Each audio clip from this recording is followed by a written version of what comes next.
Hello and welcome to a multiplayer update for Legacy of the Void. In this video, we will be discussing additions and changes coming to the Zerg race in the exciting conclusion of the StarCraft II trilogy. First up, let me introduce you to the Ravager. This unit is a morph off of the Roach, a ranged unit that comes with a new ability, Corrosive Bile, that deals damage to a target area. Corrosive Bile marks a target location, and after a brief delay, units and structures in that area are hit with high damage. This ability also has a powerful perk against Protoss. It can destroy force fields. In a PvZ matchup that includes Sentry versus Ravager, we anticipate a new contest of micro that presents opportunities to both gain and lose advantage. When paired with fungal growth, Ravagers can reliably damage air units. As expected, Corrosive Bile is also particularly good against units with little to no mobility. If you want to avoid the damage from Corrosive Bile, simply make sure you dodge reactively whenever possible.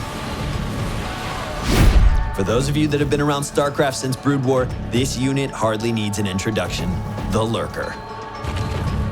As you'd expect, Lurkers in StarCraft II are capable of dealing massive splash damage.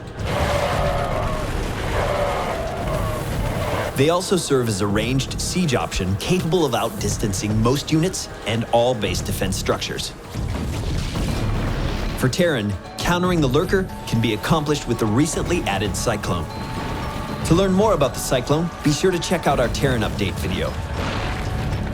Of course, familiar micro moves from Brood War can also be used to take on the Lurker. Needless to say, we're looking forward to seeing these guys back in action. We're also making some changes to the current roster of Zerg units, starting with the Corruptor.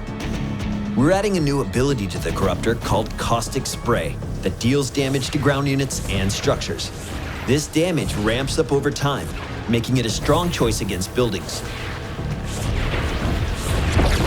Although not ideal against a mobile ground army, damage is damage, and in a tight matchup, every bit you can deal works to your favor. Next up, let's talk about the Infestor.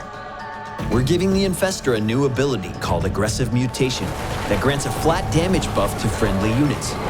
That means your basic Zergling swarm is even more powerful against enemies that would have taken them out previously.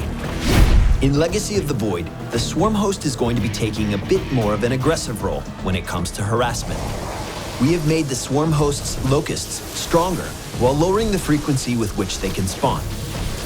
The swarm host will also be able to spawn locusts while on the move, and upgrade them to fly in the late game. Keep in mind that massing swarm host will not be a viable strategy in Legacy, as the downtime between locust spawns has been increased to a point that your swarm host army will be easily overrun. Of course, you can harass enemy bases with this new change as well. And finally, I want to talk to you about the changes coming to the NYDUS worm. NYDUS worms can no longer be damaged while emerging. This makes the NYDUS worm a more reliable option for drop harassment. In late game situations where both sides have a lot of resources, the Zerg player can now force engagements at strategic locations by employing an army of NYDUS worms. That concludes the updates currently on the table for Zerg in Legacy of the Void. Keep in mind that everything is subject to change as we move into public testing. That being said, we are excited for the new possibilities available to Zerg players in Legacy of the Void and look forward to hearing your thoughts and feedback as well. Thanks again for watching, and be sure to check out the changes coming to both Terran and Protoss armies.